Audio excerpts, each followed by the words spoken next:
Could you give like maybe a little bit of an insight into the history of stroke treatment and stroke research? Just give us a kind of a baseline, a foothold to start off of. Yeah, definitely. So, to begin, there are really a couple types of stroke.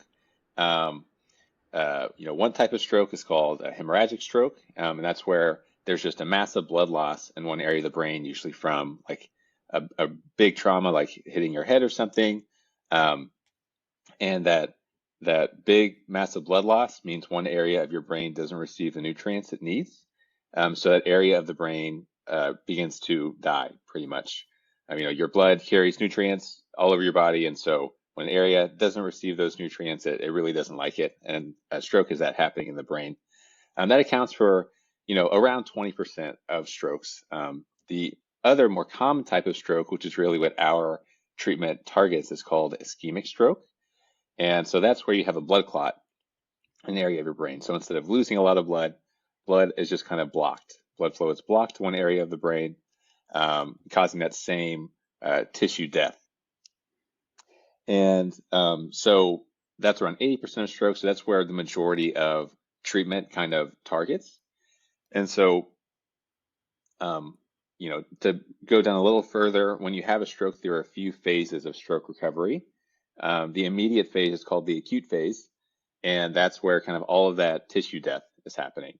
And that's where the majority of stroke treatments have targeted, which makes sense. That's the most immediate way to help people live and also recover from their stroke. So there are some treatments where you can break up that blood clot or like kind of grab the blood clot and take it out. Pretty crazy stuff to me. Um, and those treatments really became big and widespread in like the 90s, and they really helped drive stroke mortality down a lot, which is amazing. Awesome. But the issue is like a little over half of people that have a stroke have a long-term disability. And there really aren't a lot of things besides just like physical rehabilitation, like just physical rehab to help people with those long-term physical disabilities. And so that's where the next phase of stroke recovery comes in. It's called the subacute phase, the next one. And in that phase, the rest of the brain sort of tries to take over whichever part of the brain had that damage. So one area has the damage, the area right around it is like, well, where did that go? Okay, I'm going to try and take over what that part of the brain used to like specialize in.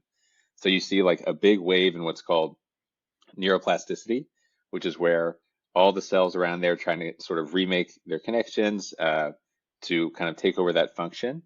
So a lot of the current treatments, they target that subacute phase to try and either lengthen that neuroplasticity or just make it more intense so that people will have less disability long term. So instead of the fixing the mortality part, it's more about trying to fix the long term disability.